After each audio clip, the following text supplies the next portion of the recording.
Alright, so today I'm going to give my review on Hawkeye Episode 4, which just came out yesterday. So if you enjoyed this video today, feel free to like and subscribe for future Marvel content. And obviously, I'm not going to tiptoe around spoilers for this episode. So spoiler warning for the 4th episode of Hawkeye. I say again, spoiler warning for the 4th episode of Hawkeye. So this episode clearly felt like a bridge between the beginning of the series and the conclusion of the series, because it's basically like the setup episode. This is clearly just getting things ready for the end and setting up what's to come.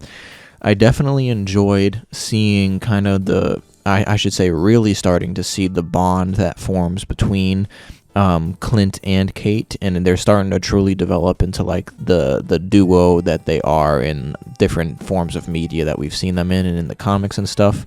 What I like about this series still is that it's still opening up for a lot of questions, and honestly, this is one of the big reasons why I'm enjoying this series a lot, because it reminds me of WandaVision in a way, where WandaVision, almost every single episode had you guessing or questioning something that had just gotten revealed in that episode prior. Like, obviously, WandaVision had you guessing and questioning things that happened each time from the last episode and stuff, and I definitely feel like Hawkeye has that same type of attribute for it.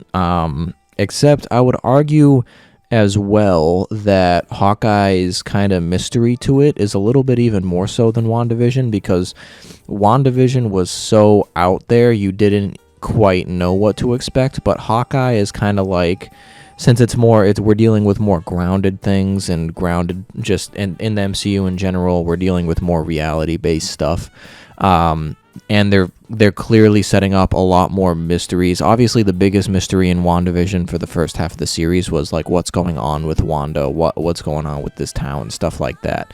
That was like the main question for the first half of the series, but in this series, we're getting a lot of different questions set up. And I would argue that Loki, even though Loki was still the best Disney Plus series we've gotten so far, Loki didn't have as many questions in my opinion, because if everybody knew who Kang the Conqueror was while watching the show, it was more a question on whether or not when or if Kang was going to show up. But it wasn't really, Loki didn't have like too many mysteries in it, besides like, what the TVA is, what their real motive is and stuff like that. But I feel like Hawkeye is just setting up a bunch of different aspects as to different mystery reveals that could potentially be revealed in the last 2 episodes. Now, I will say as well, I hope they don't fumble the bag, kind of like WandaVision did. I enjoyed WandaVision up until the very end, but I do agree with a lot of people where they say that WandaVision's last episode was kind of like rushed. Like, I don't know, it just felt rushed. Like it was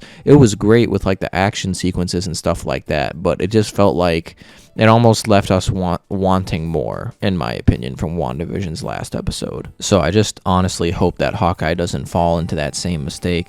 Like, I know one of the mysteries now, obviously people are waiting to see Kingpin and stuff like that.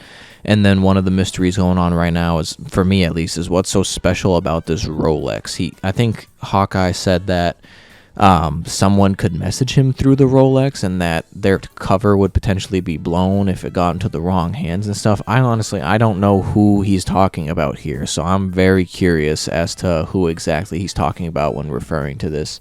And then, so moving on with the Hawkeye episode, though. So obviously at the end of the episode, we got our first look at Yelena Belova in this series, who was clearly sent to assassinate Clint after the post-credit scene for Black Widow by Val. So it'll be interesting to see how her character evolves in this series. I honestly believe that by the time the end comes, Yelena will know the truth about how Black Widow died, or Natasha died, and she'll end up helping Clint and potentially being good by the end of the series. So, and I also think, I will mention as well, I think the foreshadowing in this episode is very clever, because, like, for example, so when Kate had asked Clint something along the lines of, like, what's the best shot he ever took, or the most important shot he ever took was, and Clint responded with the most important one was the one he decided not to take.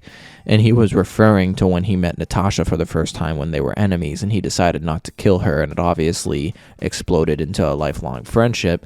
And then at the end of this episode, we see Kate having a very clear shot at Yelena, and she decides not to take the shot. And I think that potentially is setting up a strong friendship between the two as the MCU's new Hawkeye and Black Widow. I think that the foreshadowing is just clear as day right there, which I enjoyed to see.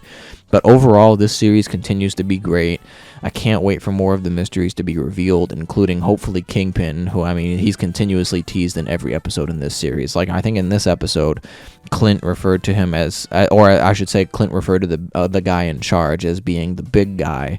And obviously, Kingpin is a humongous dude, so I feel like that's just a play on words, and they're definitely referencing Kingpin. So overall, though, this was a great episode setting up for the conclusion. Comment down if you're enjoying this series so far, and that about wraps it up. So if you enjoyed this video today, feel free to like and subscribe for future Marvel content. I appreciate you for watching the video.